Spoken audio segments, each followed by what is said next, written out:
Vikings at the Lions, 2 14-2 teams. The stakes can't be higher for a regular season game. The number 1 seed is on the line. The winner gets it. The loser gets the number 5 seed. Also on the line here, our subscriber count. Yeah. Because we know there's more Lions fans coming in and Vikings fans loving listening to how good their teams are. But while you're here, if you could just click that subscribe button, that'd be great. Because we'll always talk about how good your teams are. All the time, I promise. Vikings and Lions, hit the subscribe button. Join us. Get that number to 100% of our viewers subscribed. Appreciate it. So Vikings-Lions, Sunday Night Football. Lions favored by 2.5 here. The over-under is 56.5. It's like a Big 12 game here, Sam. Yep. Old school Big 12, not new school Big 12. Old school Big 12 game here. They're expecting a shootout. Yeah, and so are we, and so is everybody. Like our guests on yesterday's show, Tim Twentyman and Matthew Collar, they were each expecting a shootout. You know, everyone's expecting 30-plus points on both sides of the ball. Like basically the last time. It was, 29-31 the last time they played? So same idea. I feel like it should be. I mean, there's no particularly good reason either one of these two teams should be able to stop the other one on offense. Even though Brian Flores' defense has definitely got some teeth, it's going up against the offense that has caused it the most trouble over the last couple of years. So, and that's the healthy side of the ball, Detroit's offense. You know, everybody's still pretty much intact on that side. So, yeah, I feel like fireworks. Let's start with Detroit. When Detroit has the ball, right? We'll preview this like a playoff game. When Detroit has the ball. I was looking up the Jared Goff blitz numbers, as I did before last year's preview. Jared Goff against the blitz and Brian Flores when he's been with the Vikings. So these last couple of years, it was boggled my mind looking at some of these numbers. Because Flores has blitzed Jared Goff almost 70% of the time, on 70% of pass plays, almost. It's in the 60s. And Goff, against the blitz in the 3 games over the last 2 years, 58 of 71 for 685 yards, 4 touchdowns, no picks, 9.3 yards per attempt, and only sacked once. And we brought these stats up before last game, and I think the very first blitz, Minnesota got home and sacked Jared Goff. But that's the only sack in 3 games when blitzing, when sending the not just a 5th rusher, but just, a 2nd level rusher. That's the blitz. So 121 passer rating and an 87.7 PFF grade for Jared Goff against the blitz. When he doesn't blitz, just 26 dropbacks, 17 of 26 for 199, 1 touchdown, no picks, and a PFF grade drops to 54.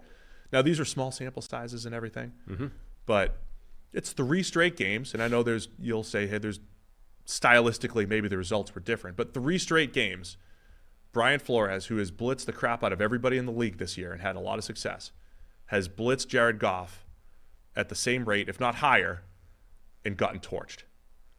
Stylistically, maybe differently. Sometimes they got pressure and it still didn't work, and they didn't get, or sometimes Detroit picked it up and dudes were open. But man, Goff and the Lions have had answers to Brian Flores' blitz. Yeah, I mean, I'm really interested in how they approach this game based off last game, because I do think that the last game, even though the result was the same, Detroit won, I feel like the dynamic was very different to last year. Last year, it felt like the Lions offense had the answers to anything Flores was throwing at it, and they weren't really pressured. Like, they were able to just, this is what you're doing, that's fine, we've unlocked the key. And it was like, it was late in the season when the Vikings defense generally felt like it was running out of smoke and mirrors, and they'd reached the end of how much Flores was able to do schematically to cover up from the inadequacies they had from a personnel standpoint. This year, I think they're much better from a personnel standpoint, and we haven't had indications really that same cheat code exists, or that the same wall is going to get hit where Flores runs out of ideas and he's no longer able to hide the deficiencies. Like, they still scare people on defense. And the first time they played this year, okay, Jared Goff still was able to put up a ton of points. The Lions offense put up a ton of points, and they won the game. So all of the outcomes are the same, but I felt like the way it played out in the game was very different to last year, where actually I thought Flores' defense dialed up a lot of stuff and caused problems and created pressure, and Goff just delivered anyway. And I'm really interested how they read that game, Minnesota. Like, does Flores look at that and say, if the same thing happens this time, it'll go our way this time? Like, Goff can't do that again. That was too absurd a performance in the face of pressure. If we simply dial up the same volume again, it'll go our way this time? Or does he look at that and say, well, last year they just torched us completely. This year, we had a better personnel group and they still torched us, so we're going to completely change the game plan and go against what we normally do. And this year, like, the Vikings are the heaviest blitz team in football. Like, they blitz 55% of the time, according to PFF. That's 5% more than Todd Bowles and the Tampa Bay Buccaneers. It's the most in the NFL. Do they look at this and say, this is now 3 games straight that this offense has annihilated us when we blitz? We're going to go completely against our tendencies and drop everybody all the time. Yeah, it's going to be fascinating, man. The other stat I wanted to pull out, our new friend of the show, Amon-Ra St. Brown, right? Co-worker over here. Nobody has more first downs against the blitz than Amon-Ra the last 2 years. 57 first downs. So they've got answers, man. And that's why I'm wondering. And the other dynamic here that nobody's going to be thinking about, nor should they, they could be playing again in 2 weeks. Yeah. Right? Because, as we said, the loser goes to Tampa Bay, and if they win in Tampa Bay, if it's a chalk NFC, then this is the divisional round matchup. Whoever wins gets the home game. But I would pose it then too. Like, if Flores doesn't come after Goff in this game, do they legitimately change it up? I guess is my question. And we're oversimplifying this, like blitz, no blitz, this and that. There's different types of blitzes. There's different styles. Like, obviously, there's more nuance to this. But the game plan that this somewhat reminds me of, if you remember the playoff game where the Jets beat the Patriots back in 2010, a powerhouse Patriots team, Rex Ryan had gotten smoked against the Patriots late in the season. And who likes to blitz more than Rex Ryan? Maybe Brian Flores. That's it, right? No one else on the planet. And Rex Ryan sat there and rushed 4 and played coverage. And the Patriots didn't even game plan for the coverages that the Jets played, right?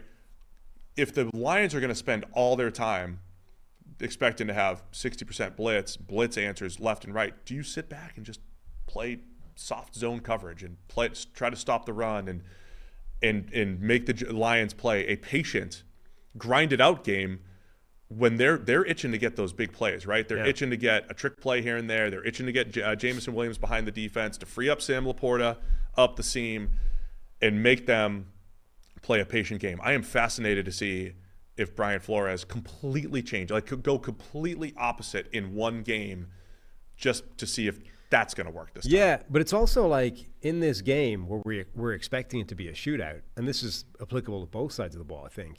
Do you actually want to be dialing up a defense that is high variance, right? Because turnovers might be the most important thing in this game. Turnovers might be the thing that determines this game. So from Flores' point of view, do you actually want to do exactly the same thing as before, dial up the blitz, be aggressive, put everything on the line, and, okay, if it happens again, like Goff goes, 15 for 17 with a ridiculous performance, fair enough. On the other hand, if he puts 1 or 2 in harm's way, you could get 2 turnovers, and that changes the game in your favor. Yeah. Same with Detroit. We've been talking about that defense. It's in trouble from a personnel standpoint, but Kirby Joseph has 9 interceptions. Those are the things that change games. It did against San Francisco. I wonder if Flores looks at that and say, actually, we want to keep this game high variance, because we think the turnover might be the thing that makes the difference. That's what's fun about both of these defenses now, because if we go to the other side of the ball, Detroit, depleted defense, every metric has them as below average over the last few weeks after these injuries, but the turnovers. Yeah. Right? But Tim Twentyman mentioned the same team that we mentioned, the 2009 Saints, that was a high-powered offense and gave up all the yards but got turnovers. And it is, man, it's kind of a strategy, but one of those turnovers was all Brock Purdy, just straight up misses a throw and Kirby Joseph catches it. The second one, Kirby Joseph makes a great play. It's a lot to completely depend on the other team to do that, but Darnold's put the ball in harm's way a few times this year too. So both teams looking like, hey, maybe they're going to give us some yards, but hope that the variance goes their way when it comes to the turnovers. Yeah, obviously those are the types of turnovers that are not you can't plan for that, right? All we're going to do is wait for the quarterback to pitch us one and then we get a turnover. So from that point of view, turnovers are sort of noisy, non-predictable, not really a game plan. But you can call defenses, you can call schemes that are more high variance and, are more boom and bust. And the bust is you give up a touchdown, you give up a big play, an explosive play, but the boom is you're more likely to get an interception in those plays. So you can skew your defense and what you're calling towards turnovers. It's just not without a cost. Like the cost is you also skew it towards giving up big plays as well. And that's a conscious decision. Do we want to be more conservative and have a lower chance of a turnover, or do we want to be more aggressive, have a higher chance of a turnover, but also a higher chance of giving up big plays? I think both of these teams are at the moment skewed towards those turnovers and might be even more inclined to do it in this game where turnovers could be the determining factor. Yeah, the last few weeks with Detroit, don't forget, last year they go to the NFC Championship, but their defense was a weakness, but there was a lot of – the game flow felt similar to last year where they would give up a lot in the first half and then make a few adjustments and play a little better in the second half. And the totality of it is like, oh, the defense isn't great, but they made just enough key stops. That is what Detroit has trended toward these last few weeks in particular, where early in the year, even after Hutchinson got hurt, it was like this defense is still playing really well in Detroit. The other part about this one, the importance of it, for Detroit in particular, if they do get the week off, they're 1 week closer from getting maybe Carlton Davis back. We know Alex Anzalone, we heard yesterday on the show, might be out there this week. We'll see. But if they can get Anzalone and Carlton Davis back, all of a sudden the whole conversation changes for this defense because there's a trickle-down effect in the entire secondary, and Anzalone is their leader at linebacker. So this is almost, if Detroit wins, this is just buying them some time to kind of getting closer to full strength on that side of the ball. And I think for both teams, genuinely, you said the stakes couldn't be higher. I think it's true. Like, home field advantage for each one of these teams, I think, is massive. Early in the season, we talked about the difference it makes, and Nick Wright was arguing this, right? If the playoffs have to go through Detroit and Ford Field versus, can you go on the road to Philadelphia out in the cold in January? I mean, that's not on the table anymore, but your building, Ford Field, versus Minnesota's building, same idea. Like, if everything has to go through Minnesota, where the noise exists and everyone's got to try and diagnose Flores' defense at the same time as trying to hear yourself think and be able to communicate, that's massive in a playoff environment. Just to talk about Darnold for a little bit, again, we've raved about him all season. I still believe in PFF's grading and their analysis as far as ranking players and painting a good picture of where a guy's played. He's got the 6th best PFF grade. The other way that we've often described players through the years is with big-time throws and turnover-worthy plays, and kind of encouraged fans. If you just look at those two numbers, say instead of touchdown to interception ratio, you might actually get a pretty good picture of how a player's played, and you lose some of the noise of the 1-yard touchdowns and scheme touchdowns and fluke interceptions and everything. It paints an interesting picture for Darnold, though. He's 3rd in big-time throws, 4th in big-time throw percentage, but the turnover-worthy play percentage is kind of high, right? It's high for one of the better quarterbacks in the league. It's tied for 13th highest, so it's not egregious, but the total itself is 3rd. He's put the ball in harm's way. Yeah. And to repeat again, one of the most impressive things to me about Darnold's season is when he's made mistakes, he's still bounced back, right? The same thing Baker Mayfield has done, the same thing Geno Smith has done. When you expect these guys who, kind of broke out, oh no, they're going to lose it. No, Sam Darnold's not going to lose it, but he might make a few mistakes in there, and that's how Detroit has played, and that's what they're banking on. So can Kirby Joseph get his hands on a couple passes in this game? Like, that is legitimately going to come down to you can't lose possessions on either side of the ball. Yeah, even just the two names that he is right behind in terms, or level with and behind in terms of PFF's turnover-worthy play rate, I think paint an interesting picture. He's tied with Drake May, who we've been saying outside of the one pass every game that he throws to the defense, plays really well. So that's a sort of similar idea, is that Darnold is basically pitching the ball to the defense at least once a game at this point, right?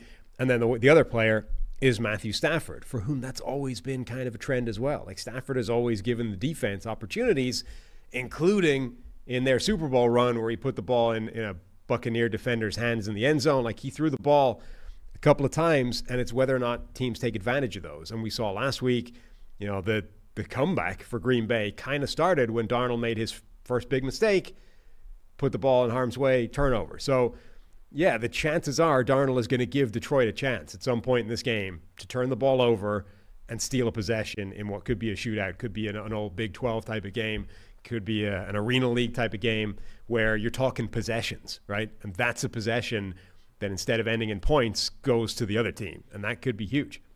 Lions, of course, scored the most points per game of any team in the NFL, 33.3 points per game. It goes up to 35.9 at home. So the Dome's going to be rocking. Lions are tough to stop at home. I thought back when Detroit lost in week 2 against Tampa Bay, I said that the only team that's going to beat Detroit is really themselves, Goff, turning the ball over, whatever it might be. That's showed up a couple times this year, but not crazy. Buffalo really took it to them in that win. But I still think Detroit is the team to beat here, even though Minnesota continues to impress. And they're right there. I don't want to diminish how well Minnesota's played, the difficulty in playing their defense, even though Detroit has had great success against them, and how Minnesota's offense is constructed. All those playmakers, Justin Jefferson's gravity and just overall dominance when they do target him. Jordan Addison as one of the best wide receiver 2s in the NFL, if not the best. Love Jordan Addison, what he brings to the table. TJ Hawkinson and Darnold's aggressiveness. So both teams are going to be aggressive. They're going to throw the ball down the field. They're going to create big play opportunities. It really probably does come down to stealing a possession on somewhere, or special teams, something that we're not going to be able to predict, or missed kicks, right? I mean, it's going to come down to all the stuff we're not talking about right now. Yeah, it's annoying because these are two extremely well-matched teams, as demonstrated by their record and the score and the way that the last game against each other went. I think they're very similarly set out as well for slightly different reasons. Both offenses are dominant. Both defenses, I think, will struggle to contain the other one. But then, so it's going to come down to those things. Either random special teams plays, always a complete, effectively random variable in any given game, who muffs a punt, who, houses a kick return, who blocks a kick. One of those things. The turnovers we've been talking about, right? Darnold will probably give the Lions an opportunity. Do they take it? Flores might be able to create an opportunity with his blitz confusion scheme. Do they take it? And then the last variable that we talk about every single week with Detroit, they are going to give you 3 or 4 fourth downs. Can you hold on them, right? Flores' defense doesn't need to be good overall. It can bend a lot. But when the Lions go for it on 4th and 3, can you make that play? If they can, that's a possession, right? Those are the turnovers. You're right. The 4th downs and the actual, calculated turnovers. Right. That's what it all comes down to. It's hard-hitting analysis here. It's frustrating because it's reductive and simplistic, but what it's going to come. Those are literally the highest leverage plays in the game. Both offenses have success. I am just fascinated to know if Flores does anything to change tendencies, right, and does anything extreme. And just to add to the storyline just a little bit, and Matthew Collar mentioned this a little bit yesterday. Remember, there was a point in Jared Goff's career where the overload blitz, the zero blitz, he threw a potential game-ending interception against the Patriots in the Super Bowl. Brian Flores' defense, zero blitz.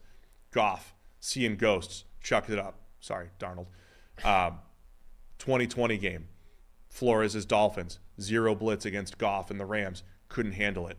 It's a whole new Jared Goff right now, whole new system. It's like the Lions, Ben Johnson, a re-energized Jared Goff. They're different now, right? It's not the same system. They have different answers. They've had answers for Flores. So it's an interesting storyline that this Flores, not to say like Goff's kryptonite, but it was definitely Goff's weakness was the way Flores likes to play defense. And now it's one of Goff's strengths, now that he's paired with Ben Johnson, plus the playmakers, right? When we talk about teams having answers against the blitz, to me it's always about QBs and receivers being on the same page. There's none better than St. Brown in the NFL, plus Ben Johnson, plus Goff within the system, right? That's why it's all working. So that's why I'm real interested to see if Flores changes. And if he doesn't change and they give up 40, and then they go to Minnesota, goes to Tampa Bay, and they win, and they go to Detroit in 2 weeks again, I'm going to just replay my same question. Well, yeah. Does Flores change this time after getting torched 4 straight times instead of 3 straight times? That's part of it is how do they read the last game, right? Do they think that that's now 3 straight games where we've gone blitz heavy, aggressive, and we've gotten gashed, therefore it's time to change it up? Or do they look at it in a similar way that I do and say, I think this time was different to the last times, and actually we're still on the right track now that we've upgraded personnel. This time around it will go our way a bit more, and that will be the difference. I wonder if the potential prospect of them facing another time in the playoffs means they might stick with what they know, right? We'll give it another go now. If it doesn't work this time, then we can still beat Tampa Bay. And if we have to face them again, then obviously we change it up, right? Yeah. As opposed to let's change it up now because it's all on the line right now. I wonder if they would give it another shot this time. The other element, though, is all that blitzing, Detroit's offense isn't just good. It's so explosive, right? Troy Aikman was trying rather implausibly to argue that Jameson Williams is the fastest player in the NFL, even though a guy just entered the NFL who ran a 4.21 combine. He basically said he thinks he runs a 4.1, which would be the fastest ever. Right. And I believe him. He didn't push back. Therefore, like people believed Bo Jackson and Deion ran 4.1, so who's to argue? Jameson Williams, extremely fast and explosive. Jameer Gibbs, extremely fast and explosive. Amon-Ra St. Brown, extremely good, fast and explosive, right? And when you blitz, you isolate those guys one-on-one against what are probably the weakest personnel areas of that Minnesota defense, i.e. the cornerbacks, right? Shaquille Griffin, okay, he's an average starting corner. Stephon Gilmore was once an amazing starting corner, but is now old and slower than he used to be and not as good. Byron Murphy, the best performer of the three, I mean, he's good, but he's not a match for, Amon-Ra St. Brown. You isolate those guys one-on-one against explosive, speedy athletes. So it's such a tightrope to walk if you're the Vikings defense. It really is. So I can't wait, man. The people were tweeting me, are you going to wait? All night, all day. You're going to wait all day Sunday night. Kind of. I'm going to wait at Circa, at the Sportsbook, while watching 14 games ahead of it, or 13 games ahead of it, and then I'm going to watch it. But I'll be in the back of my mind, I'll be waiting a little bit for the game of the day, the game of the year, 14-2 versus 14-2, number 1 seed on the line, number 5 seed on the line. As the chat says, coach of the year may be on the line between Dan Campbell and Kevin O'Connell. Any other analysis you want to bring to the table before making your all-important pick?